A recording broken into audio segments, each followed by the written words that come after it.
गगन के तले तुम मगर साथ देने का वादा करो। इससे आगे क्या कहूँ तू मुझ में है। दोस्तों का दोस्त आशुतोष का प्यार भरा नमस्कार। दोस्तों, हमारे YouTube channel story farm production में आपका हार्दिक स्वागत है और पेश है 29 दिसंबर 1967 को रिलीज होने वाली बॉलीवुड की ब्लॉकबस्टर फिल्म हमराज। दोस्तों, आपको हमराज शब्द का मतलब तो जरूर पता होगा, लेकिन जिन्हें पता नहीं उनके लिए मैं बता दूं, हमराज शब्द का इस्तेमाल उस व्यक्ति के लिए किया जाता है जिससे आपने कोई रहस्य या राज साझा किया हो या उसे भी पहले से मालूम हो, लेकिन वो उसे उजागर नहीं करेगा कभी भी किसी के सामने। किसी पत्थर की मूरत से। आइए दोस्तों, अब फिल्म हमराज की तरफ मुखातिब होते हैं। हमराज एक बेहतरीन सस्पेंस थ्रिलर फिल्म है जिसका निर्माण और निर्देशन B.R. चोपड़ा ने किया है और इसे लिखा है अख्तर उल ईमान ने। मोहब्बत का इरादा है। फिल्म हमराज के प्रमुख किरदारों में राजकुमार, सुनील दत्त, विमी और मुमताज सरीखे कलाकारों ने अपनी अदाकारी से फिल्म को लाजवाब बनाया है। मैंने ख्वाबों में बरसों तराशा जिसे। वहीं फिल्म के सहायक भूमिकाओं में जिन्होंने जान डाली है उनमें बलराज साहनी, मदन पुरी, जीवन, इफ्तिखार और बेबी सारिका जैसे कलाकारों के योगदान को कभी भुलाया नहीं जा सकता।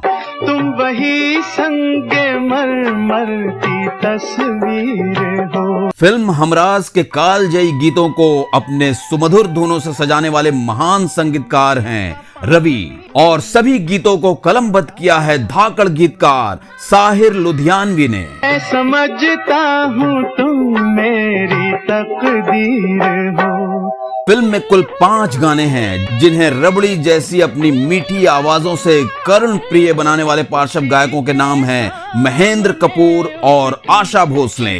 दोस्तों, आपको बता दें, फिल्म के 5 में से 4 गीत महेंद्र कपूर साहब के सोलो हैं। नीले गगन के तले, धरती का प्यार पले,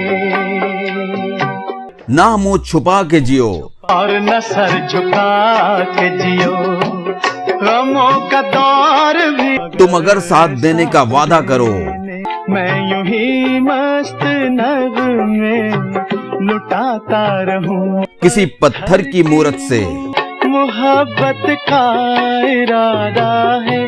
और एक डुएट गीत को महेंद्र कपूर साहब ने आशा भोसले जी के साथ गाया है। तू हुस्न है मैं इश्क हूँ, तू मुझ में है मैं तुझ में हूँ। और दोस्तों, आपको साथ ही साथ ये भी बताते चलूं कि वर्ष 1968 में फिल्म फेयर का सर्वश्रेष्ठ पुरुष पार्श्व गायक पुरस्कार फिल्म हमराज का गीत नीले गगन के तले के लिए महेंद्र कपूर साहब को दिया गया था। धरती का प्यार पले। और हमराज के लिए फिल्म फेयर का सर्वश्रेष्ठ छायाकार पुरस्कार भी M.N. मल्होत्रा ने जीत लिया था। इसके अलावा आपको मालूम होना चाहिए, फिल्म हमराज ने उस साल 2 राष्ट्रीय फिल्म पुरस्कार भी हासिल करने में कामयाबी पाई थी, जिसमें से एक M.N. मल्होत्रा ने जीत दर्ज की थी सर्वश्रेष्ठ छायांकन के लिए, और दूसरा राष्ट्रीय फिल्म पुरस्कार निर्माता निर्देशक B.R. चोपड़ा ने प्राप्त किया था सर्वश्रेष्ठ फिल्म के लिए। नजर की गुफ्तगू समझे न जज्बों का। फिल्म हमराज वर्ष 1967 में सबसे ज्यादा कमाई करने वाली फिल्मों की फहरिस्त में 4थे स्थान पर रही थी। इस फिल्म को बनाने में खर्च आया था 60 लाख रुपए की, जबकि इसने कमाई की थी 2 करोड़ 25 लाख रुपए। इस वजह से फिल्म को सुपरहिट घोषित किया गया था। उस साल पहले स्थान पर रही थी फिल्म उपकार, जिसने 3.5 करोड़ रुपए कमाए और ब्लॉकबस्टर कहलाई। दूसरे स्थान पर रही फिल्म राम और श्याम, जिसने 3.25 करोड़ रुपए कमाए और सुपरहिट हुई। और तीसरे स्थान पर रही फिल्म फर्ज, जिसने 2.5 करोड़ रुपए की कमाई करते हुए सुपरहिट साबित हुई थी। बहारों का मैं आशिक मैं जो चाहे यार करूं। हमराज वो पहली फिल्म थी जिसमें निर्देशक बी.आर. चोपड़ा ने किसी नए कलाकार को मौका देते हुए मुख्य भूमिका में लिया था। इस फिल्म में अभिनेत्री विमी के साथ काम करने के बाद बी.आर. चोपड़ा ने अपनी फिल्मों में कुछ और नए कलाकारों को मौका देने का काम जारी रखा था। जैसे फिल्म धुंध में डैनी, इंसाफ का तराजू में राज बब्बर, निकाह में सलमा आगा प्रमुख हैं। गौरतलब है कि जहां बी.आर. चोपड़ा के साथ काम करने वाले नए कलाकारों में अभिनेता तो सफल रहे, लेकिन विमी और सलमा आगा जैसी अभिनेत्रियां बुरी तरह असफल रहीं। दोस्तों, आपको बता दें, फिल्म हमराज की हीरोइन विमी का जीवन पूरी तरह से अस्त व्यस्त और परेशानियों से भरा रहा। हमराज जैसी सुपरहिट फिल्म में काम करने के बावजूद उनकी फिल्मी करियर को कोई खास फायदा नहीं हुआ। बाद में एक के बाद एक लगातार फ्लॉप फिल्में देने की वजह से वो फिल्म इंडस्ट्री से ही बाहर हो गई। अभिनेत्री विमी के बारे में कहा जाता है कि फिल्मों में आने से पहले ही वो शादीशुदा थी और उनके पति उनके ऊपर काफी अत्याचार किया करते थे। जब उनके पास काम नहीं रहा तो उनकी सेहत और माली हालत दोनों बिगड़ती चली गई। बताया जाता है कि फिर घटिया किस्म की शराब पीने से उनकी मौत अस्पताल के एक जनरल वार्ड में हुई थी। और यहां बेहद अफसोस के साथ कहना पड़ता है कि विमी के पार्थिव शरीर को एक ठेले में रखकर शमशान भूमि तक ले जाया गया था। दोस्तों, हमराज जैसी एक बेहतरीन और सुपरहिट फिल्म में मुख्य भूमिका निभाने वाली एक बेहद खूबसूरत अदाकारा विमी के जीवन का ऐसा अंत भी हो सकता है, ये बिल्कुल सोच से परे है, पर यही सच है। घटा में छुप के सितारे फना नहीं हो। कहा जाता है कि शूटिंग के दरमियान ही इंडस्ट्री में फिल्म हमराज की काफी जोरों शोरों से चर्चाएं होने लगी थी। साथ ही खूबसूरत विमी को अपनी फिल्मों में लेने के लिए ढेरों प्रोड्यूसर्स के काफी ऑफर्स आ रहे थे, लेकिन विमी निर्माता निर्देशक बी.आर. चोपड़ा के कॉन्ट्रैक्ट से बंधी हुई थी। इससे परेशान होकर विमी ने शूटिंग में आना ही छोड़ दिया। जब बी.आर. चोपड़ा उनके घर गए तब उन्हें सच्चाई का पता चला।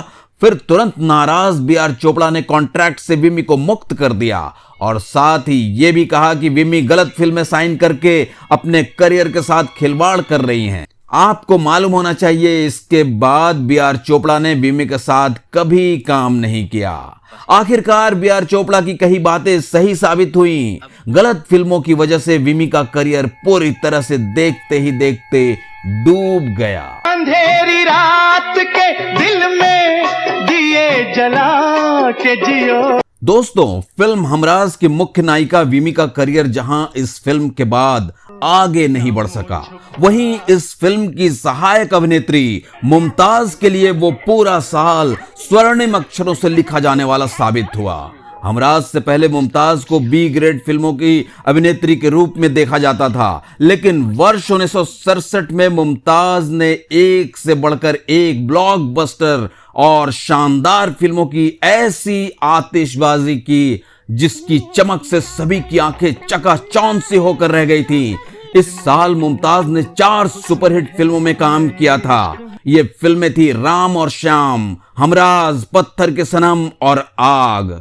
आपको बता दें, 4 में से 3 फिल्में उस साल की 10 सबसे बड़ी हिट फिल्मों में शुमार थी और उन तीनों फिल्मों में मुमताज सहायक भूमिकाओं में ही नजर आई थी। तो इसका जवाब देना हम अपनी तौहीन समझते हैं, अपनी शान में गुस्ताखी तसव्वुर करते हैं। इतना परवर कीना साथ। फिल्म हमराज में सारिका ने एक छोटी बच्ची का किरदार निभाया था जिसे विमी गोद लेना चाहती हैं, लेकिन कुमार गोद लेने से मना कर देता है। सारिका ने अपने करियर की शुरुआत इसी साल आई फिल्म मंझली दीदी से की थी। हमराज उनके करियर की दूसरी फिल्म थी। तो मैं उनसे बात नहीं करूंगा, क्या तुम बहुत गंदे, तुम बहुत खराब।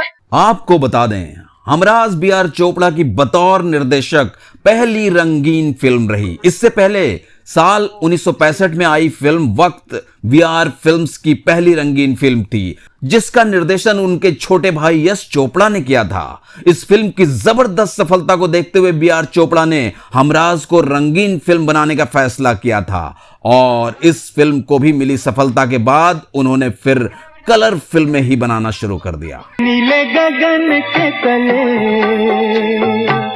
धरती का प्यार। निर्देशक के तौर पर हमराज सुनील दत्त के साथ बी.आर. चोपड़ा की आखिरी फिल्म रही। इन दोनों ने साथ में 4 फिल्में की थी और चारों ही फिल्में बेहद कामयाब रही थी। ये फिल्में थी साल 1956 की एक ही रास्ता, 1958 की साधना, 1963 की गुमराह और 1967 की हमराज। दोस्तों आपको बता दूं, फिल्म हमराज के बाद बी.आर. चोपड़ा ने अगले 5 सालों तक किसी भी फिल्म का निर्देशन नहीं किया था। इसी दौरान सुनील दत्त के कैरियर का भी ढलान शुरू हो गया था और फिर जब बी.आर. चोपड़ा ने अगली फिल्म दास्तान बनानी शुरू की, उसी समय सुनील दत्त की बेहद महत्वाकांक्षी फिल्म रेशमा और शेरा बुरी तरह से फ्लॉप हो गई थी और उनको कुछ समय तक घर पर बैठना पड़ा था। इस तरह से बी.आर. चोपड़ा और सुनील दत्त की बेहद सफल जोड़ी की समाप्ति हुई। और यह भी जान लीजिए कि बी.आर. चोपड़ा ने सुनील दत्त के अलावा फिल्म हमराज के बाकी कलाकारों जैसे राजकुमार, विमी, मुमताज और बलराज साहनी, इनमें से किसी के भी साथ दोबारा काम नहीं किया। इसके पीछे कोई खास कारण होगा ऐसा मुझे लगता नहीं, वरना कुछ न कुछ जानकारी तो उस बारे में जरूर मिलती। साथ जिएंगे साथ मरेंगे। वर्ष 1994 की फिल्म इम्तिहान की कहानी हमराज की कहानी से काफी मिलती जुलती सी थी। इस फिल्म में सुनील दत्त वाली भूमिका सैफ अली खान ने, राजकुमार वाली भूमिका सनी देओल ने और विमी वाली भूमिका रवीना टंडन ने निभाई थी। कुछ छोटे मोटे बदलाव जरूर इस फिल्म में किए गए थे, जैसे हमराज के मुमताज वाला किरदार इम्तिहान में रखा ही नहीं गया था। इसके अलावा फिल्म की नायिका इसमें नहीं मरती है। इतने बदलाव के बावजूद फिल्म इम्तिहान हमराज की सफलता की ऊंचाइयों को छूने में पूरी तरह से नाकामयाब रही। दोनों के बीच का फाइनल मैच वन साइडेड रहा था।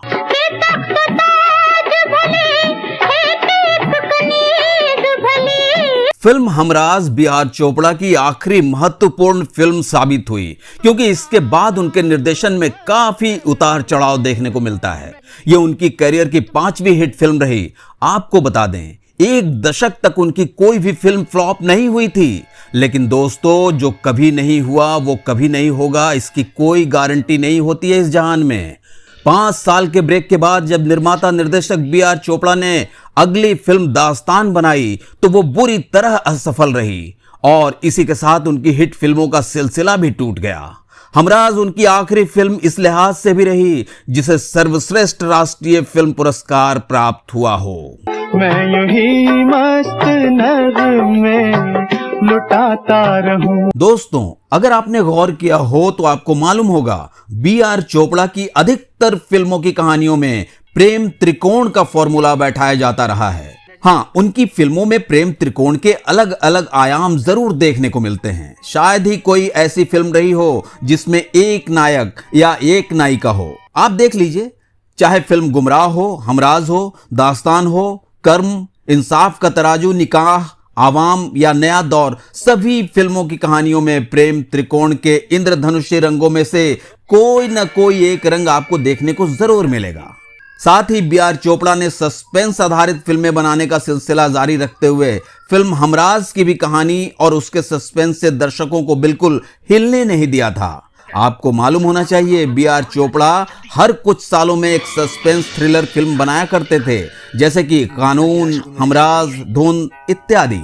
तख्त ताज को ठुकरा के तुझको ले लूंगा। एक मजेदार बात और, बी.आर. चोपड़ा की अधिकतर फिल्मों में अभिनेता अशोक कुमार के लिए एक न एक रोल जरूर लिखा जाता था, लेकिन फिल्म हमराज के दौरान अशोक कुमार की तबीयत कुछ ज्यादा खराब रहने लगी थी, जिसकी वजह से उन्होंने फिल्में करना कम कर दिया था।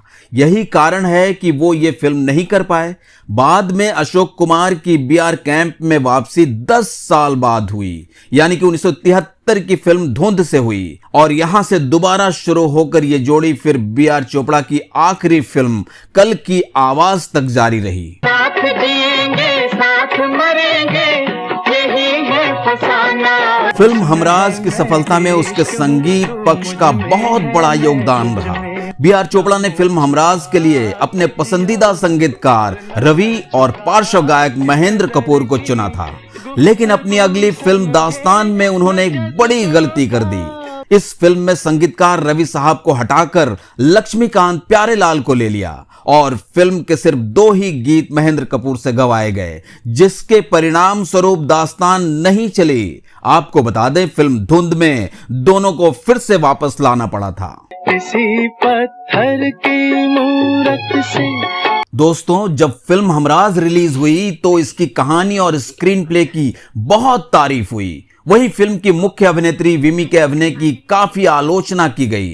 फिल्म की समीक्षा में फिल्म फेयर ने कहा था कि विमी के चेहरे पर कोई भाव नहीं दिखता, उन्हें फिल्म में लिया क्यों गया ये समझना जरा मुश्किल है। साथ ही यह भी कहा गया कि विमी का अभिनय इसलिए भी खराब लगता है क्योंकि फिल्म के दोनों नायकों सुनील दत्त और राजकुमार उनसे उम्र में लगभग दुगने हैं। अभिनय से कमजोर विमी उन दोनों के सामने कुछ अजीब ही लगती हैं।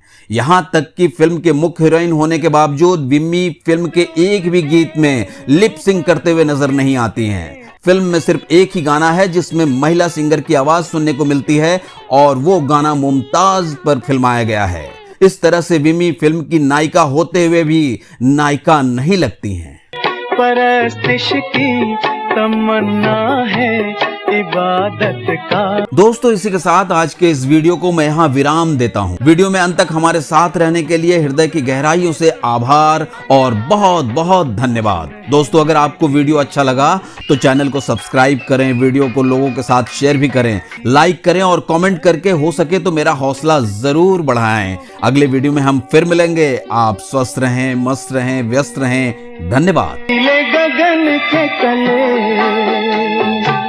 धरती का प्यार, न मुंह छुपा के जियो और न सर झुका के जियो।